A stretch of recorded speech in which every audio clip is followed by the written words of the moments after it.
today with my good friend Mandy. What's up? How you doing, Mandy? Hey, Kaisha. So psyched to be here for episode 39. We're also going live over on YouTube. I'll be monitoring for your questions over there, so don't be afraid to go ahead and send them on over. Be sure you're following us on Instagram and TikTok if you haven't already. But you guys know how we do it, so let's go ahead and get to those crop steering questions we got this week. Back to you, Kaisha. Awesome. Thank you, Mandy. And yeah, if you're live with us here and have a question, type it in the chat at any time. If your question gets picked, we're going to either have you unmute yourself or I can ask for you. Seth and Jason, how's it going over there? Good, Kaisha. How about yourself? Doing good. It was nice to see you last week. You ready for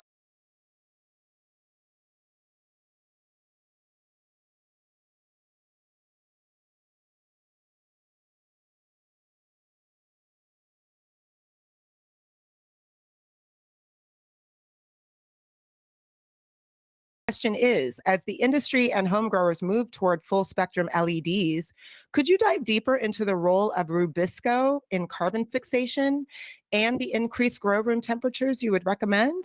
What do you guys think about that? Sure. So let's just talk a little bit about Rubisco. I'm no plant biologist here, but it is one of the first major steps. It's the enzyme in creating the sugars that plants use. So it's a carbon fixer that happens inside the plant before we get to ATP. As far as when we talk about LEDs, I'm not sure I'm qualified to deep dive right into the science of Rubisco production itself in relationship to the LEDs, but I do like to think about what we call room temperature to ratio. So it's a room temperature to radiation ratio, excuse me. And so when we're looking at that, we're thinking about how much heat is produced on the leaves when the specific light spectrum hits that leaf, right? And so with HPSs, we have quite a bit of red spectrum light. We've got quite a bit of infrared light, and those waves are going to create a little bit more heat on the leaves. So when we think about changing from LEDs to from HPS to LEDs, a lot of times we're going to have to up that room temperature because the leaf temperature is actually going to be decreased due to less radiation hitting the surface of those leaves.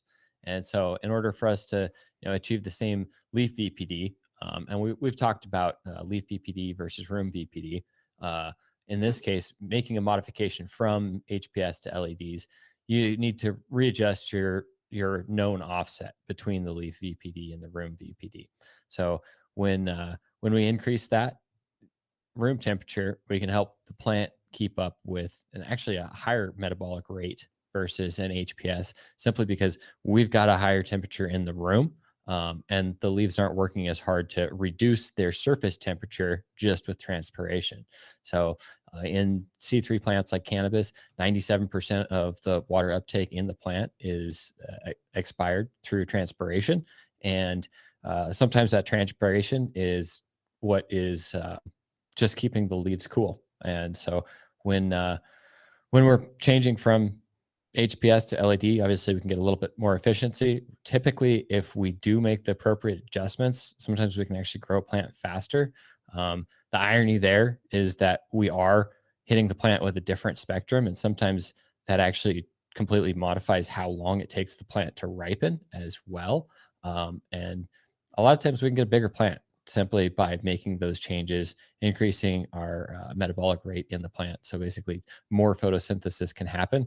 Maybe it takes a little bit longer for that plant to ripen throughout the entire cycle, but usually if the appropriate modifications are made, we can end up with a little heavier plant. Yeah, I mean, what it all boils down to for growers is we want Rubisco, well, its action inside the plant, inside the cell, to be operating at an optimal rate if we want the most plant growth. That's why we're targeting that leaf surface temperature, the 80 to 82. Usually that's not just because we've looked at it and seen, oh, hey, plants are happiest at that rate or they grow the fastest. When we start to look back into the biochemistry behind it, that's the temperature that we have the most optimum interaction and best efficiency for these enzymes to start assembling carbon and making sugars. If we slow down the temperature, less sugar production, less plant growth. Like Jason said, Rubisco is building these sugars that eventually power the cells. It ends up as ATP.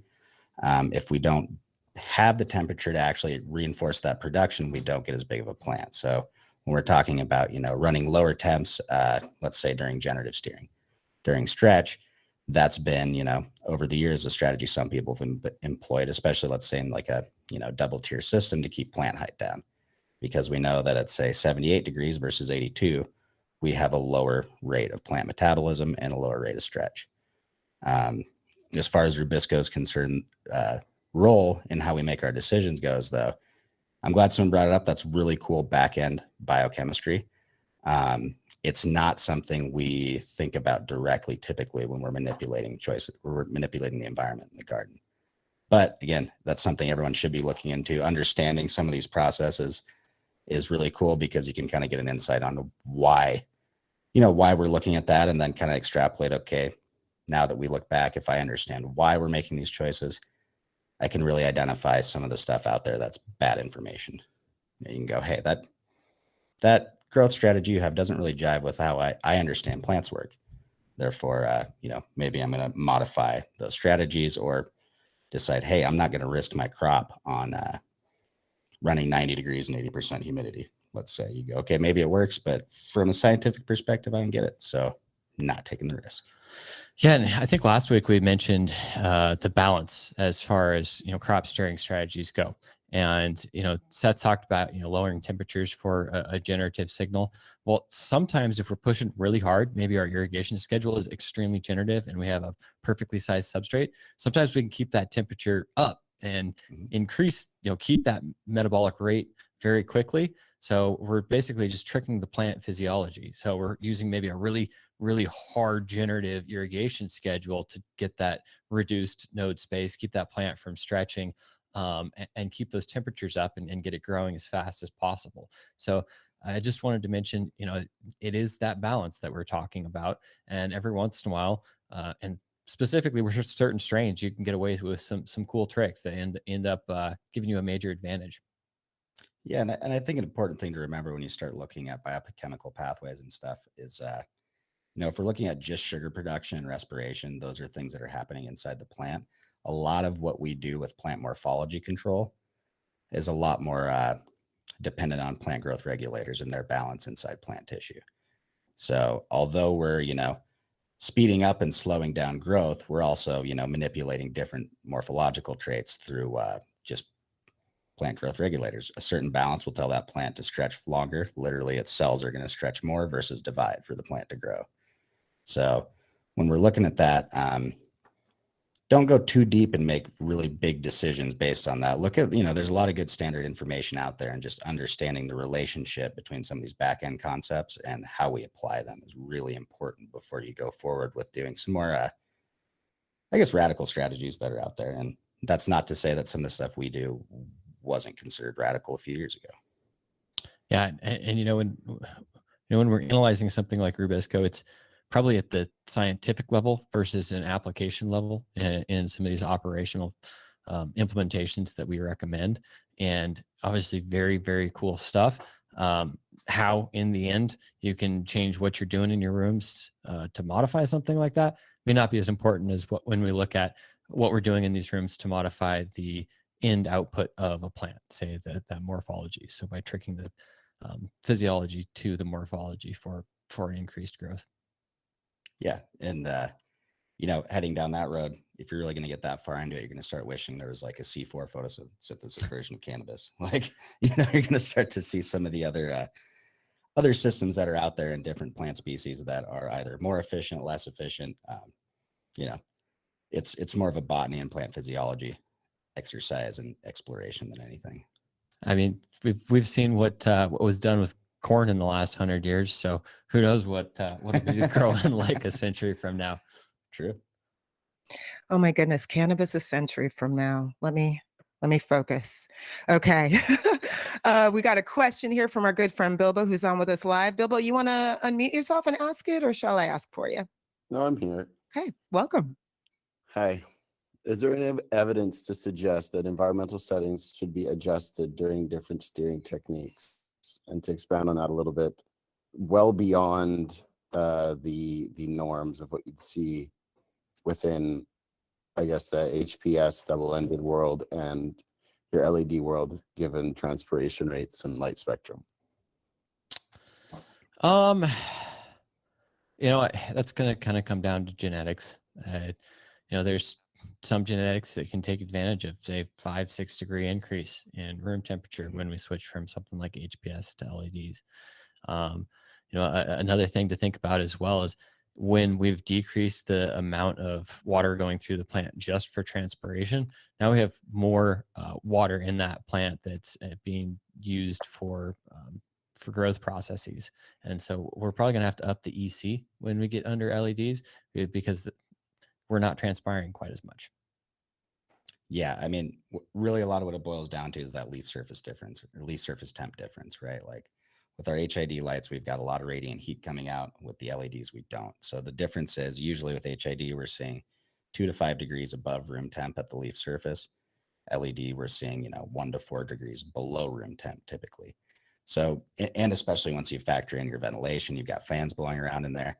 So really it's just accounting for that difference and then understanding that what we're chasing is that leaf surface temp and really trying to dial that in. We're trying to keep everything stable in the room and do what the plant's telling us it wants us to do, essentially following its cues rather than, focusing on what, if my leaf surface temp says 78 and my room's running at 82, my room might end up running at 86. And, normally for me, I would be like, whoa, what's going on? I do that with customers actually sometimes. I'm like, hey, it says your room's pretty hot. Oh, we have LEDs. Okay, well, then we don't have to worry about it. It's a simple math problem that needs correcting, basically. Yeah, anyone that is making that transition, I guess the easiest way to know how much you need to adjust is go in and take some leaf surface temperatures. I recommend taking quite a few samples across the leaves, some up in the higher canopy, some up in the lower canopy, and compare that to the leaf surface temperatures you were seeing in HIDs, and just up your room the temperature difference that you see from the original leaf temp to the leaf temp after you've changed to LEDs. Yeah, and also if you are budgeting for LEDs, budget for more dehu capacity generally. If you can't push higher than a 2 with your HIDs, you're not going to be able to cut it with your LEDs given the same size room and same dehu equipment.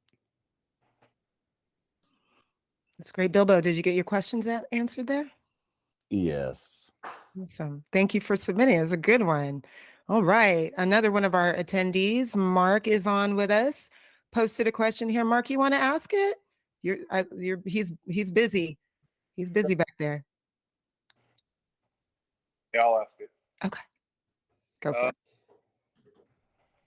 I got on my phone. I actually have 2 questions. We've stalled out. We still have you guys in our plans, but the market in Oregon is just kind of taking a dump, and so no big expenditures right now. The EC, so we use TrollMaster sensors right now, water content sensors. The WCS ones were crap. We got the WCS 2s now. They're a little better, but they're still far from optimal. What we're finding is the EC is affecting the WC, right? So we are, at least the reading that we're getting from the TrollMaster controller. So when we drop the EC from like 3.0 to 2.0 in week 7, let's say, it takes the medium a couple days to balance out what it's going to be for the next week. And we're chasing the water content because it's dropping too damn fast, and we know it's not accurate. But the readings that we're getting are not reliable. I've got a system, a DIY system in place that is watering based on water content readings from those sensors. So I have to be able to trust them, and I don't. Yeah, so I guess let's just talk about the root of this challenge, and it comes from most of the sensors that are in these industries have come from traditional horticulture practices, and we don't necessarily see the type of EC levels that we can run in cannabis for most productive growth. And so, in something like if we were trying to grow, lettuce or even tomatoes, we're typically never going to see something in that, say, 5 to 10 EC range. It's just way beyond what the plants will happily tolerate. And so, a lot of the sensors out there have not been calibrated appropriately or simply don't have the ability to read water content appropriately at those high ECs. And we're fortunate enough that, you know, the Taros 12 is a lot of generations beyond where our first EC water content sensor was. And we've been developing these for about three decades at this point. And so what we've done is just calibrate those up into, say, the 20 decisiemens range to try and hold accuracy throughout. You know, fortunately, we use a patented circuitry in there that is able to support a fairly accurate calibration across the board. What, you know, while we do see some amount of changes, you know, effect of water content on EC, it's very negligible with the Taros 12. That can't be said for some other sensors out there, maybe the Klima or the Trollmaster, you know, especially some of the more cost-cutting types of sensors out there, or some of the companies that don't quite have the research history that Meter Group does supporting AROYA in this case. I don't necessarily have a great recommendation on how you can get around that, other than maybe trying to map exactly how far off it is with your sensors, and or try to get into a little better sensor suite. Yikes. Yeah, I was just trying to see if the AROYA platform handles that better, because I feel like it's sort of like a math equation based on what's being read. Yeah, and you know, one thing to remember too, if you've got a calibratable sensor, that's going to be really hard the more times you calibrate it to be accurate, because what we use is a solid state calibration leaving the factory. So when we're calculating the information coming in off that sensor, when AROYA is dealing with or processing that, there's no changed variable in there. There's no trusting that, you know, the cultivator went and set, you know, max saturation at max saturation.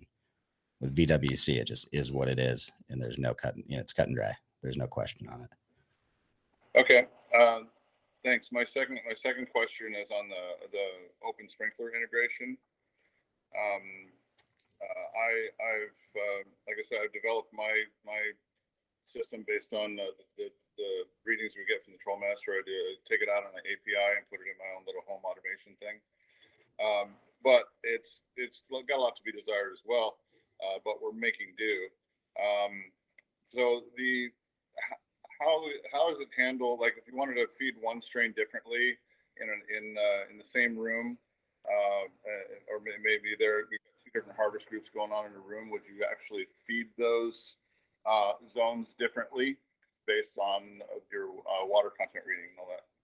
Just real quick, Mark, just want to let you know, we're going to have a whole episode dedicated to the open sprinkler integration very, very soon. We're going to be making that announcement soon. We're working hard at work on it. So I just wanted to clarify that. And then Seth and Jason, I don't know if you wanted to speak to his question anyway. Sure, absolutely. And, you know, the answer is yes. If you have the energy to be able to steer crops differently in a room that is multi-cropped, then your plants will reward you with that type of dedication. At some of the larger facilities, we see that they just have too much complexity to be able to manage some of that stuff. And as far as the details in the open sprinkler itself, yes, you can run different irrigation schedules for different zones. The wonderful thing about the AROYA integration is, you know, we're mapped our zones directly to the channels on that open sprinkler. So, you know, you have a mapped visual of which zones are related to which harvest group. You can change the timing on each of those harvest groups as well. So maybe we have one set of plants in there that prefers a shorter generative cycle and a longer bulking vegetative cycle. Then you can just map that out even before you get that plant started. And we're going to update the irrigation schedule when each of those different harvest groups land at that point in the plant life cycle. Great. Well done. Awesome. Thank you, Mark, for your question. Yeah, it's popping over on YouTube, so I'm going to get to some of those questions. Hoffman's Choice from Detroit wrote in, do you guys have any irrigation guidelines for freshly transplanted plants in order to invoke root production? Currently, I water every 4 hours until I see some real dryback, and then I change. Any advice? You know, that's not too bad, provided you're putting on very, very small shots at a time. You know, typically what we want to do is after transplant, give that plant 1 to 2 very small shots per day as we watch that that volumetric water content line fall. So basically, we don't want to bring it back up to field capacity until we've achieved a pretty decent dryback, typically about what we'd want to see in our generative steers, so that 15 to 20% minimum. But the key is we're giving it fresh water every day to keep that root zone aerobic and not suffer any damping off or root rot issues that'll happen. And, the other thing to remember too, especially if you're transplanting, on top of slabs or uniblocks, plant roots don't know what gravity is. They don't know to grow down. They follow the path of water, and they follow the path of water by following the air that the water sucks in behind it into the pores in the media. So we have to give those plants or those roots a path to follow. If we don't, it typically is not going to be a very stimulating growth into your transplant media, especially if it's on top. And we just want to make sure they're healthy and fresh the whole time. You don't want to just neglect them for 2 weeks or a week. Yeah. So I just going to say the same thing basically in different words. And one is those daily irrigations are encouraging plant growth. They are stimulating the growth of the roots. When we overwater, our plants are going to get lazy and they're not going to seek out that lower media and engulf it as quickly. And if we underwater, we're just going to stunt the growth of the plant. So it's the happy medium in between there. And, it sounds like you're on a pretty good path to doing that. So usually we just call it a dry down segment while we're rooting in. And that is, every day we want to see the overall water content decrease after transplant. We want to make sure we do get those irrigations in there on a daily basis. And once we see that water content hit a say 15 or 20% decrease from original transplant, then let's move into some generative steering. Yeah, what I can say honestly is that was something that was always a little frustrating without monitoring equipment. It seemed like some plants I'd be nailing it on, and then a quarter of the table, like they're way overwatered, And now I can actually quantify that and say, all right, across this veg table, let me put on this small shot that I know is not going to overwater any of these plants. And I also know that I've got a few days where I'm still just going to be putting on those small shots and chasing it down. And, without the tools, it's a lot harder to have the confidence that you're doing the right thing, especially if you can't look back and say, hey, that's where we messed up last time, even though we're trying to do the same strategy. It's all about having the tools to do your job better, growers. Awesome. We had another question coming over on YouTube. Lou wants to know, can and should your sensors be calibrated to a specific soilless substrate per meter group's directions in order to achieve plus or minus 1 to 2% accuracy, especially in cocoa? For example, based on its use of substrates, dielectric properties, does the sensor account for the difference between the makeup of a hort grow versus Dutch plantain cocoa pot, smaller, larger sizes of cocoa? Sorry, that's a lot in one question, but I can repeat it if you need.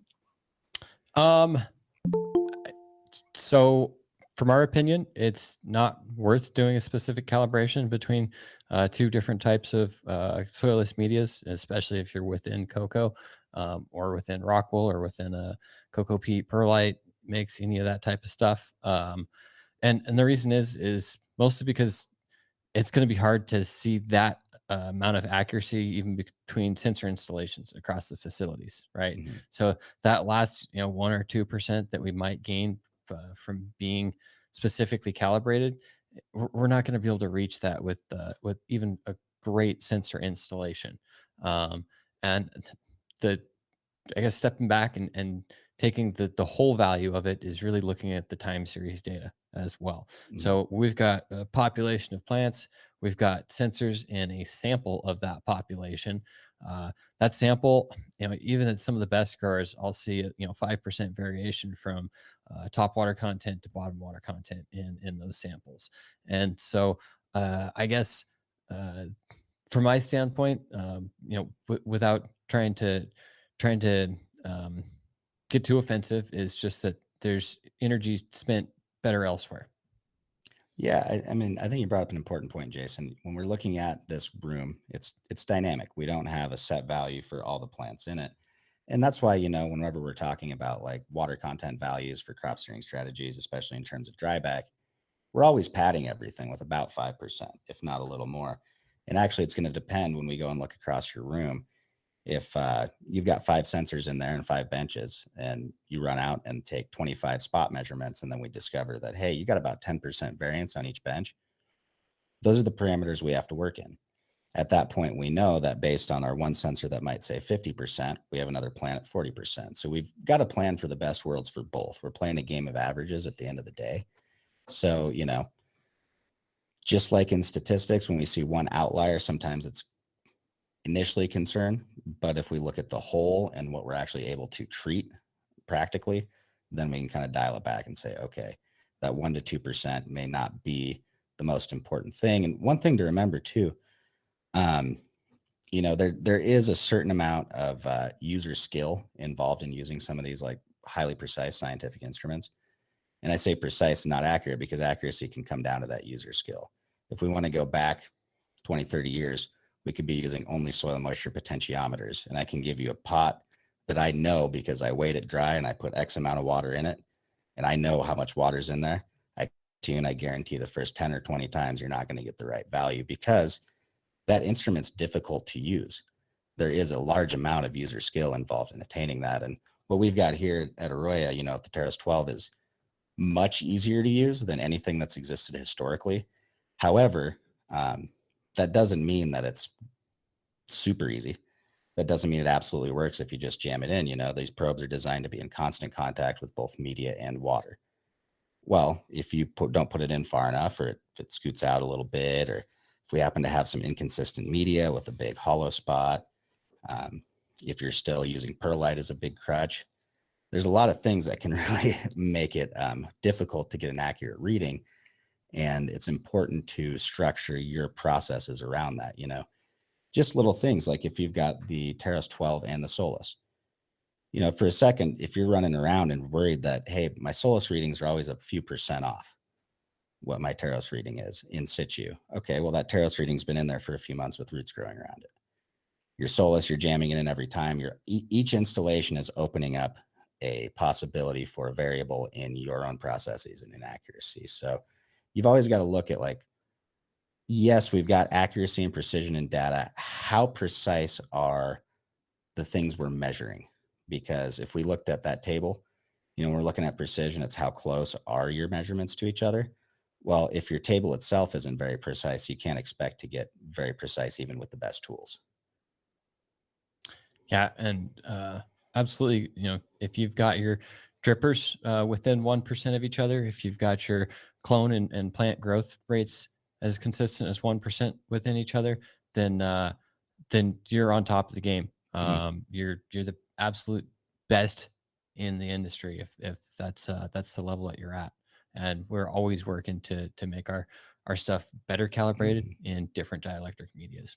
Yeah, I'll be perfectly honest. If you're down to the point where 1% matters to you for volumetric water content, or you feel that it does in your performance, you wouldn't be here listening to what Jason and I have to say. You'd be rolling in your money and on vacation probably. Maybe, I don't know. That's the dream, right? If you're successful. Awesome. Thanks for that. Lou said, thank you very much. Makes a lot of sense. That's the last question over on YouTube for now, but you guys keep sending those in. Back over to you, Kaisha. Thank you, Mandy. Yeah, thanks, YouTube. So drop those questions over to us so we can get them answered. But we do have a couple of our attendees here with us. Dropped a couple questions in the chat. Bilbo, you want to go ahead and unmute yourself and ask your next question? Okay, it's probably a repeat. Are you going to add leaf surface temperature readings to your platform? You know, over the years, we've had a ton of requests for it. Since leaf surface temperature is usually fairly constant in reference to room temperature, as long as other variables aren't changed, such as light type, as we discussed earlier, typically you can infer it and or make the same decisions with a room temperature. So we don't currently have any plans to release a leaf surface temperature in our interface right now. That doesn't mean that we won't at some point in the future. We've just we've got some other goals that we're staying focused on. Yeah, and part of that, can I add to that? Why Jason brings that up is if I was out there taking leaf temperature samples all day, am I getting a more accurate VPD at, you know, right around the leaf? Sure. But if I go do that 20 times and I watch my VPD on the meter, I know that under my conditions in this amount of light, this VPD number means this leaf surface temperature. And that, as far as Jason talking about it being steady state, that's kind of reflected when we look at VPD charts. We're always correcting for least surface temperature when we're doing air VPD. So almost any quick chart you look up, you're going to be able to reference like, okay, are we plus 1, 2, 3, 4 or minus 1, 2, 3, 4 on leaf temp? So it is important, but the actual number that you're adjusting your system on, the things that, let's say, your HVAC system can sense, is not leaf surface VPD. So we've got to take that and transfer it into a number that we can actually work with. Yeah, and kind of just thinking about how leaf surface samples are taken right now. Most commonly is done with the infrared thermometer. One of the things that I loved doing as a cultivator was actually taking a thermal camera in there and checking out the dynamics across the plant as far as leaf surface temperature went. So instead of having a very small point measurement, I could capture a whole plant or a whole canopy and check out, all right, here's the temperature of my buds where I'm not getting transpiration. Here's the top level temperature of my plants, which are the ones that are getting the most radiation from the lights, and here's the temperature down lower. Also fun to check out your planters with that thermal camera. You sometimes see the water flow just because of the changes in temperatures of irrigation from the drippers. I was able to catch a lot of clogged drippers and emitters because of the thermal camera. I could see that, hey, the left side of my planter is not getting cooled off from my irrigation systems. So if you have the resources to do so and the time and interest, go check it out. You can definitely learn a lot about your plants from doing that. Yeah, and that's a good point too. When we're trying to dial leaf surface temperature, we want to look at, that leaf surface temperature across the plant as well. If we just dial into those top nugs, then our bottom nugs probably aren't going to look too great. So we really want to look at that whole plant and say, okay, what are we equating to, at this level of light exposure and leaf surface temperature? Do we have a less mature bud farther down? That's something I've noticed over the years. If you've got nice purple up top and then pretty quickly you get into the green, well, that might influence some decisions down the line where you can go back and say, hey, with the thermal camera, I can tell when I've got too thick of a canopy, too thin, too deep, and really just that's taking it from a single point measurement and making it way easier to get in all that information at once. Awesome. Thank you for that question, Bilbo. If you have a follow-up, please do post it in the chat. We're going to move on to Nathaniel's question. Nathaniel, you want to unmute yourself and ask it, or would you like me to ask for you? No, I'll go ahead and take this one. Excellent. So just to bring it back to some the crop steering topic, for basically for every automated control system manufacturer out there, there's a different crop steering technique that's published. And so my question is, what if you guys could, discuss a little bit about the different theories on crop steering techniques? The two examples that came to my mind were the two opposite extremes of, one suggestion is at different phases of the plant's life cycle, you may want to have a dry back down to 20% of BWC, and then all the way up to saturating to field capacity. Whereas the opposite side of that spectrum is to maintain just static water matrix tension of a consistent 40 to 50% BWC throughout the life of the plant. Can you guys speak a little bit to that? Yeah. And I think probably the biggest difference is that's coming from these manufacturers is just the details of it. I'm hoping that everyone else is pretty close to where we're at as far as how the science actually affects plant physiology. I know that some of the largest rock wool manufacturers, I'm not going to name in specific, but probably the ones that are original, you guys are most familiar with, they've been used in peppers and tomatoes for decades and decades. And, what we recommend is exactly in line with what they recommend. They've done tons of research as far as massive production in those greenhouses in the Netherlands. And so I think the best idea is to, take this science behind it and learn the science. And as we mention all the time, when we say it's strain dependent, there is going to be different techniques for the different plant genetics. And so the best way to do it is learn on how those controls affect the plant rather than just going by a template recommended from some company or supplier. Yeah, I think it's important to remember that these techniques really are a set of tools to go in your toolbox to apply at times when you need them. You know, you've got to learn when to use what type of screwdriver. That's something, you know, someone can give you the toolbox. If you are not proficient in using those tools, you're not going to be able to get it. And then another thing to really kind of look at is I'll use liquid versus salt nutrients as a great example. You know, if we look at feeding schedules for the same product, liquid versus salt, usually the liquid's a little lighter. It's not quite as aggressive. Basically, when you look at those feeding schedules, we're looking at we're going to design a schedule that's going to be reasonable for the person to accomplish with the tools they have. So if you don't have high precision tools, like there's a few crop steering guides out there that I've seen that aren't quite as tight as some of the parameters we look at. But if I were to step back and think, hey, I'm writing this guide that hopefully anyone can do and not fall flat on their face, I'm going to be super conservative in that guide and make sure they don't fail. You know, I mean, again, like if we compare it to nutrients, for most people at home and in a smaller facility, liquids are easier for them to measure. You know, if I'm only mixing up 2 gallons to feed my plant every day or so, every couple of days, my big plant, maybe I don't want to go spend money on a scale that would be appropriate for me to be accurate there. Well, liquid nutrients are a really easy solution. I can get my little shot glass that's got my graduated milliliters on it, fill it up to where I need to be, boom, easy. Whereas, yeah, maybe I don't want to go spend $100, $200 on a scale. So I think that's really important to remember when you're looking at some of this information coming out of different manufacturers. You know, I won't name names, but I've seen one great crop steering guide from a company that doesn't sell any sensors. And you know what? They have a lot of the same science behind it. But if you look at that, it's got a lot of padding in it to make sure that, hey, you might not get as aggressive of results as you would, as aggressive as results as you get with high density sensor population, but you're getting an improvement over just only watering whenever you feel like it or not having any, you know, rigid schedule at all. It's why you'll see us on here kind of get a little squirmish when people ask for exact EC numbers or exact room temperature numbers.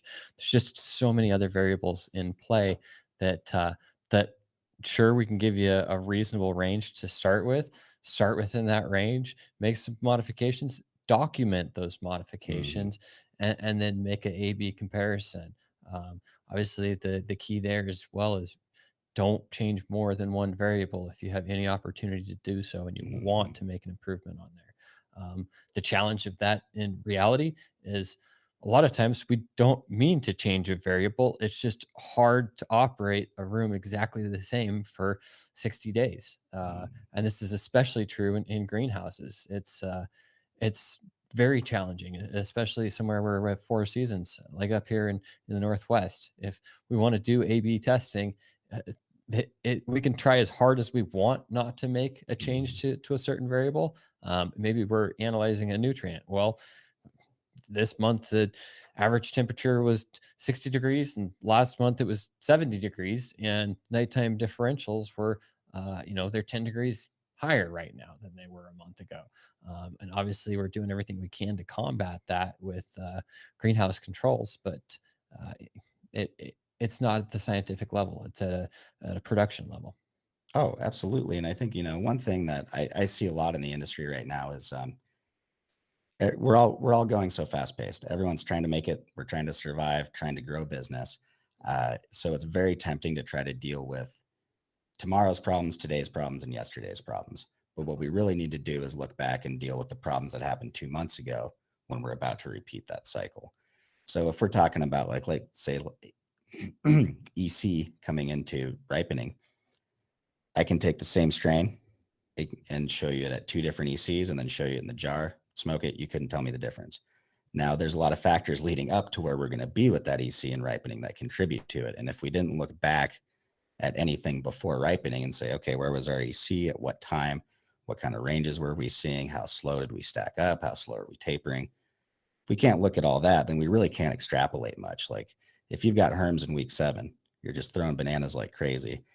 And, you can't figure out what changed, but you're only looking at that week's worth of data compared to the last time. And you're not looking at everything leading up. You don't have the complete picture. And this is the basis of why we created harvest group recipes. Take a data set. Here's what we plan to do. Here's what we're trying to do.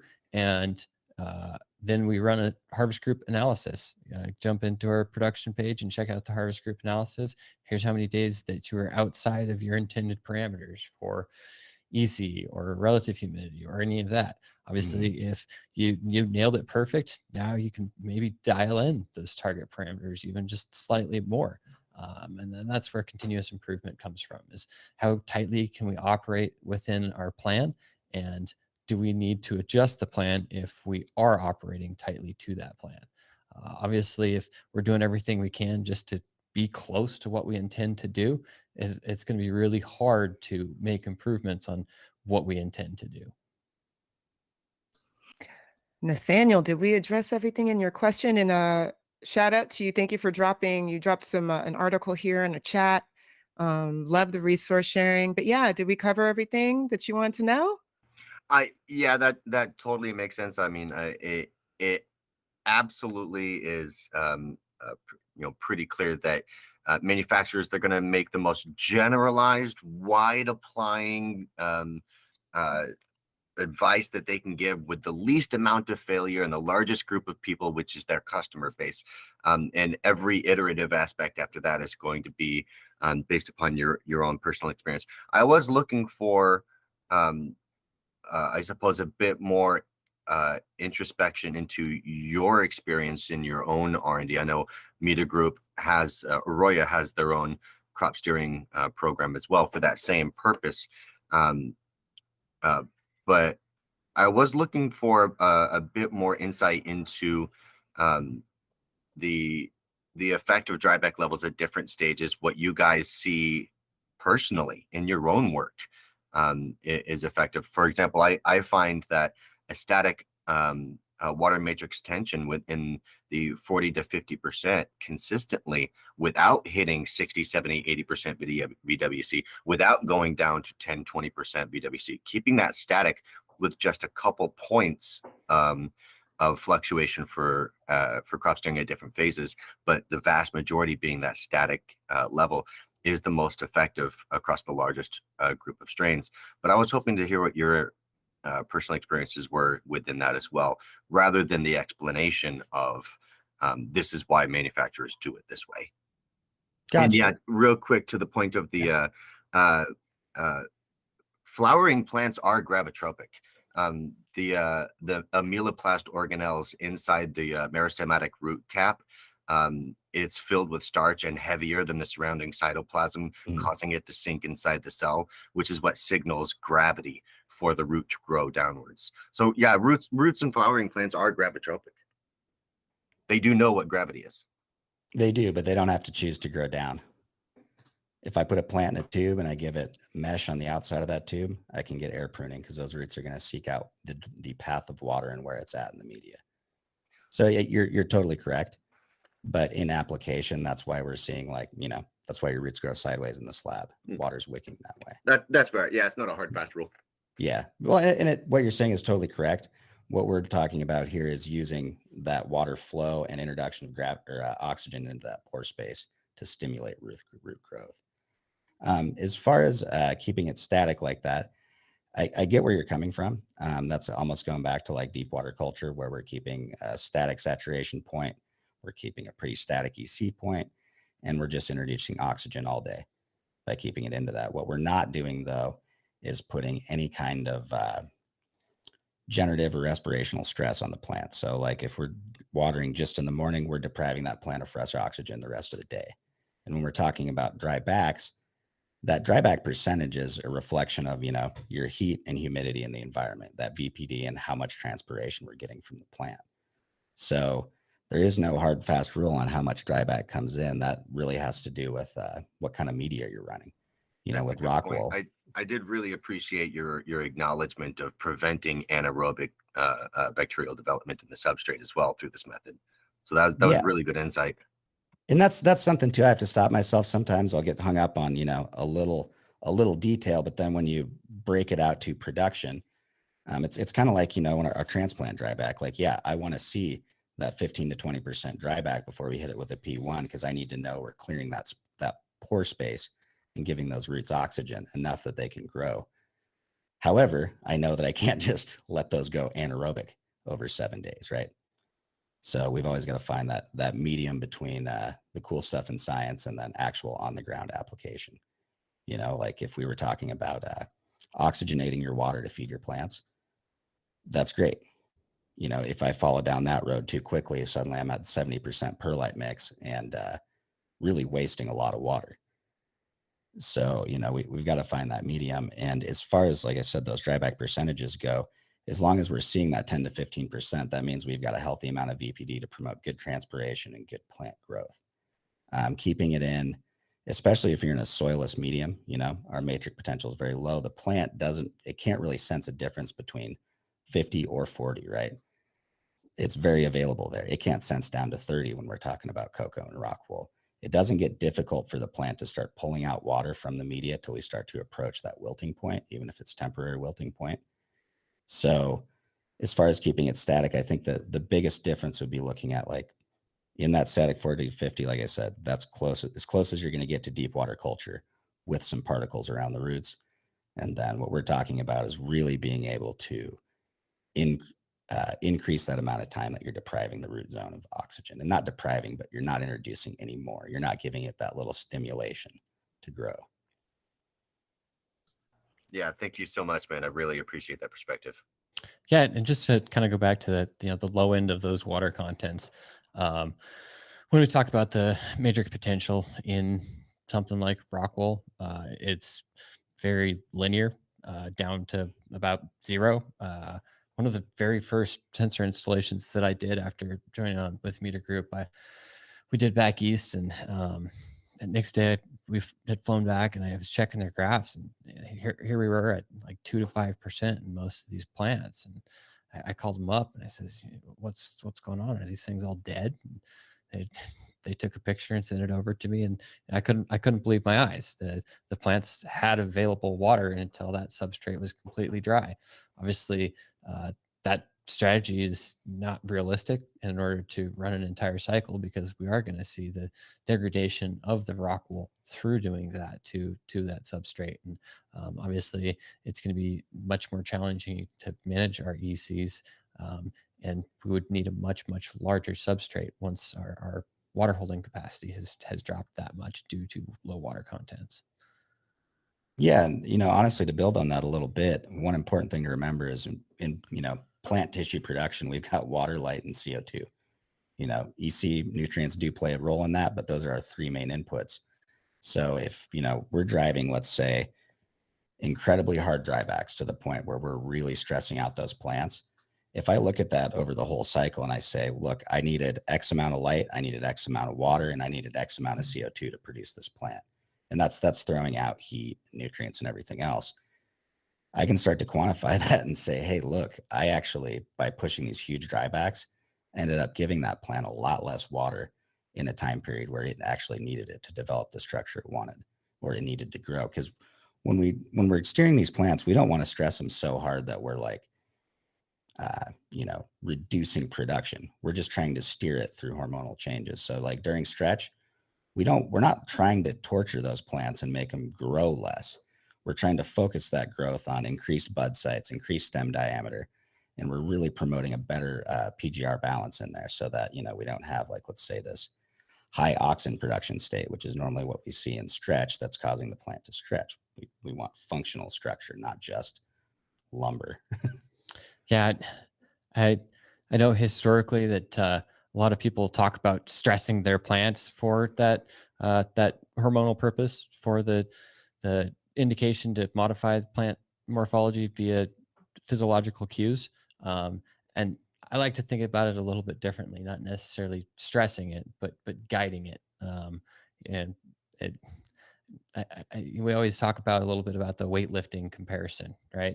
You know, if I'm doing some heavy low rep lifting, then that's going to be like generative. If I'm doing lots of lower weight reps, it's going to be a little bit more like vegetative.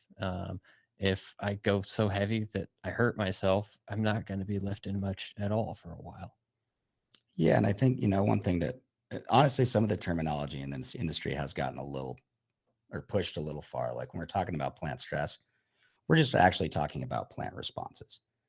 And the easiest way I think where that term came up is to say, hey, if we're depriving something or we're, doing something that doesn't seem normal, it's got to be stressful, right? Well, yeah, it might not quite be stressful in the way that you're thinking, much of the way that I always kind of bash flushing here. And that's mostly because of the term around it, that really in the industry has come to mean like, hey, we are watering this until we literally mechanically flush all the salt out.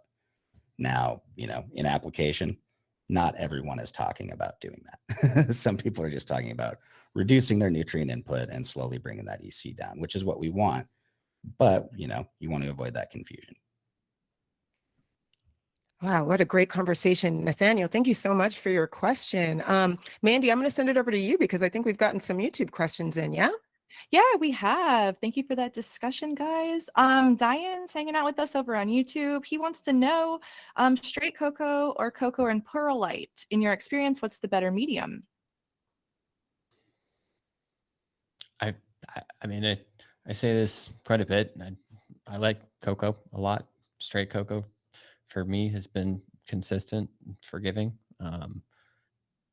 Yeah, if you have, honestly, really where perlite comes in for me is, it's something I used early on, not just in my cannabis cultivation career, but gardening in general, before I knew how not to overwater my plants. So if you've got a sensor system, don't waste your money on perlite. You want that bigger gas tank that the straight cocoa offers. With a cocoa perlite mix, typically we'll see like 35 to 45% max VWC.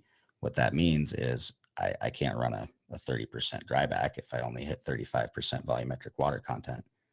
So that's kind of where it comes in. On the other hand, if you've got a big pot and you're bringing a small plant in it, that perlite's probably going to help save you from overwatering by holding a lot more oxygen in the root zone. Honestly, the biggest difference that I've seen is you're going to go with a smaller pot with straight cocoa. You're going to have the ability to anyways. And again, especially if you have monitoring equipment, if you can see what's going on inside there, you can really avoid some of those, blunders that are easy to make when you're just staring at a pot, wondering how dry it is.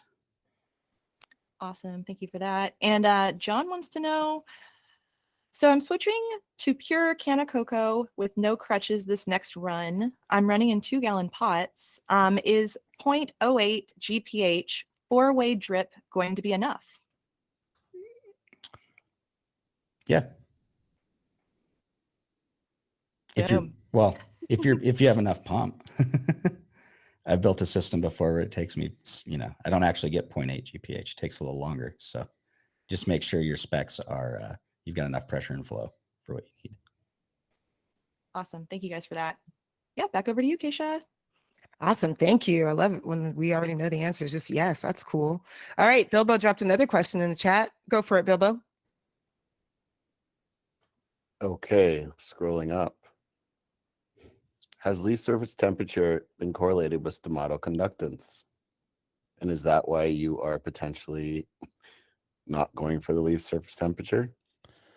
So I would probably prefer just to talk about the relationship with VPD, simply because leaf temp on its own, it isn't enough information to estimate stomatal conductance. And that's why you'll hear us usually talk about VPD in relationship to stomatal conductance. So as an easy measurement, VPD is the best way to estimate your stomatal conductance.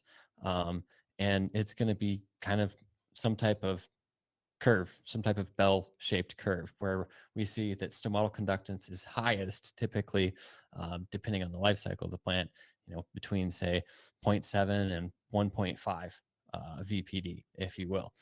When we're lower than that, there's so much moisture in the air that our plants aren't necessarily transpiring as fast as they could. If we go up above those rates at the high end, then the plant's actually going to close its stomates a little bit in order to retain water and not go directly into wilting. Yeah, and much like RH and VPD, it's just important to remember with stomatal conductance and leaf VPD that we're looking at two separate ways of looking at the same problem, right? So before we could measure stomatal conductance easily, the easiest way to do it back then was leaf surface temperature with air VPD. I can calculate then what my approximate stomatal conductance can be based on how much pull, how much vapor pressure deficit I have, and how much the plant should bring up through X amount of leaf area. Now that I can directly get that in micromoles of water coming out of the leaf, like they're just two different measurements for a similar thing. So I would say a good way to equate those two would be, if you used to use soil moisture potentiometers in ground to measure, how much moisture you have in the soil. Is that accurate? Yes. Does it give you a percentage? No. You're inferring something from another set of numbers and another set of units. That's the big difference there. Otherwise, we're really talking about something that's approaching the same goal when we're looking at leaf surface temp or stomatal conductance. Yeah, and obviously, when we say VPD related to stomatal conductance, that is with all other variables consistent, right? That's at the same point in time, same plant type, same nutrients, same light quantity, same CO2 levels. Obviously, if we make adjustments to any of those, it'll change the relationship that we see between the surface temp and or stomatal conductance, and VPD. Yeah, and that's where, if you're dealing with any kind of variation there, like let's talk about the greenhouse where you've got varying amounts of light and thus our leaf surface temperatures varying throughout the day. If I'm trying to just use that leaf surface temp and VPD to calculate my watering needs, I'm not really going to get very close in a greenhouse setting. I might have a very wide estimation, but pretty much every day I'm going to go back and be like, wow, there's a little extra in the tank than I expected after today, or yeah, it went dry. We missed the last water, just trying to keep up on this if I'm following the graphs with my irrigation needs throughout the day. Awesome. Thank you so much. All right. We got one more question from Laura. Laura, I don't know if you want to unmute yourself, but I feel like this is a good one to take us home. Hey, just wondering if there's a scientific definition for crop steering. Phasic parameter modulation. Yeah, I was going to say manipulating your environment to promote a certain plant morphology. I